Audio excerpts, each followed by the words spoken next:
kept driving down the highway and saw this old little white church that was there on the spot where the Mount Rush Hour now is.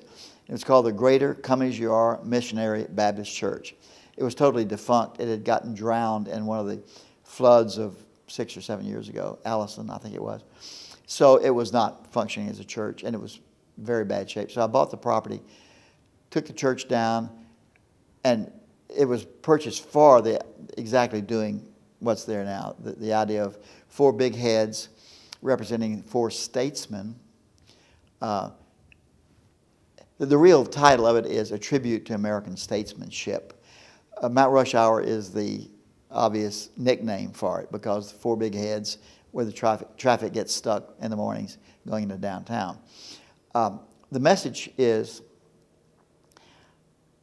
that in the current world of American politics, politicians have gotten out of hand. I mean, it's all of them seem to be so self-oriented that the idea of doing something, first of all, for your country before elevating your own political career is rare. In the old days, it was not rare at all. George Washington was not a politician. He was drafted practically to be the first president of the United States. And he set the precedent for being called a president. They were going to call him His Majesty, a king, and all the rest. So it was his administration that set the style of what the presidency should be. Lincoln was a politician, but a statesman more than a politician. He saved the nation when the nation was splitting in two in the Civil War. He's the one that came along and saw the vision that if without the Civil War, it would have split and it would never be the same again.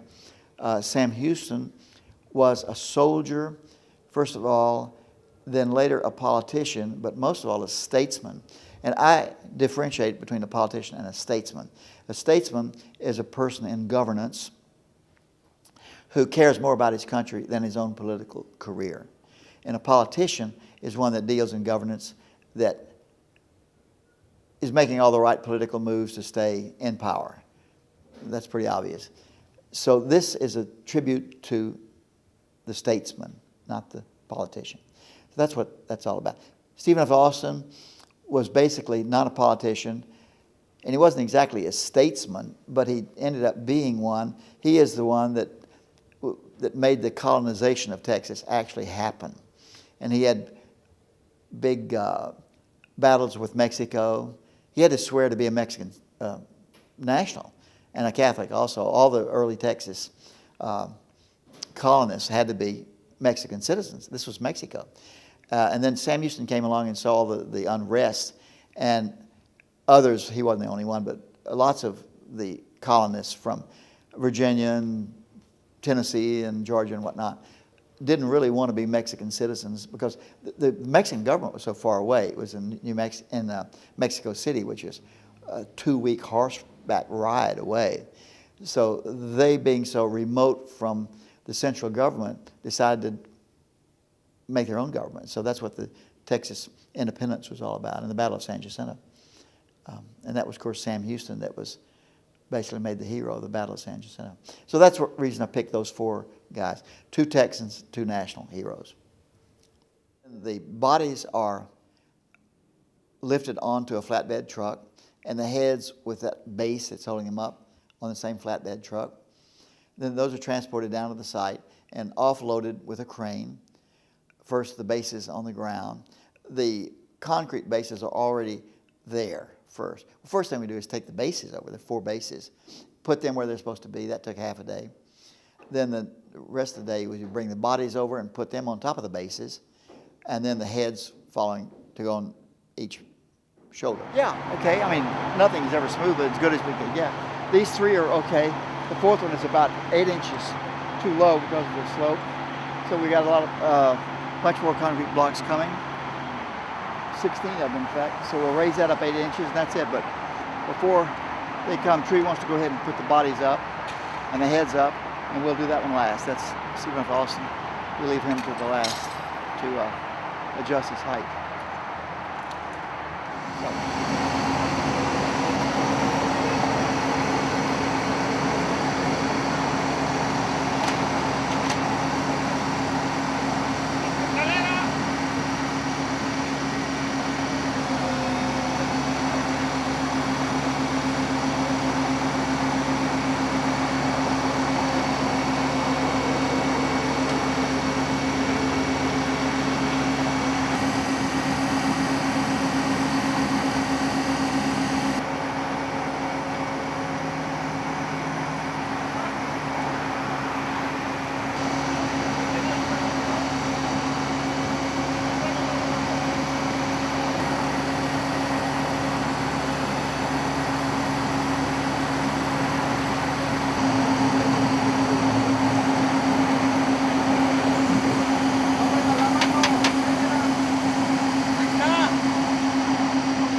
Chewy is my right arm.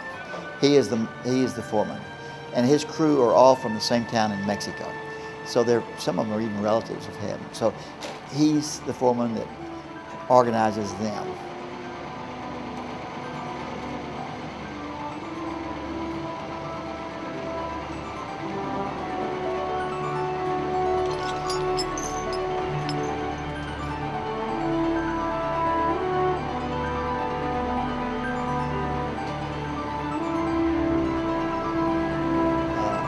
There's two Chewies. We have little Chewy, the foreman. We have big Chewy, who's the welder and a great worker, very artistic. So Chewy, I'm the designer. I write the checks every Friday. I do all the art part of it. I do all the conceptualizing of it. But Chewy and his crew render the stuff. I'm not even a welder. I don't weld. So I could never have done these as a one-man show, never ever. So I've always had crews working for me on big projects, have to.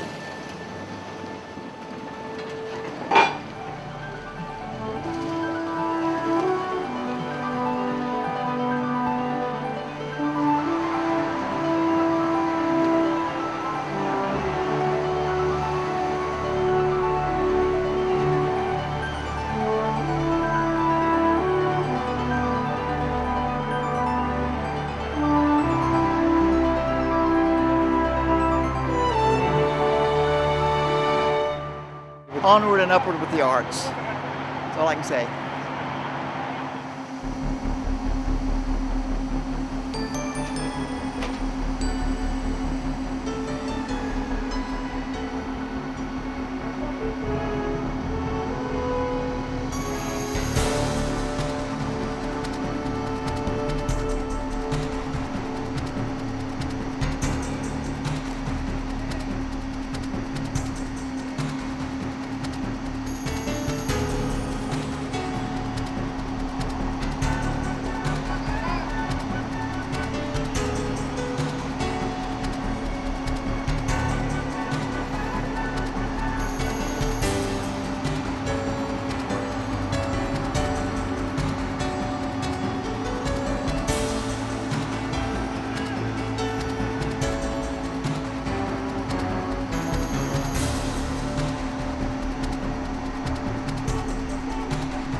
The weather was wrong, but everything else was right.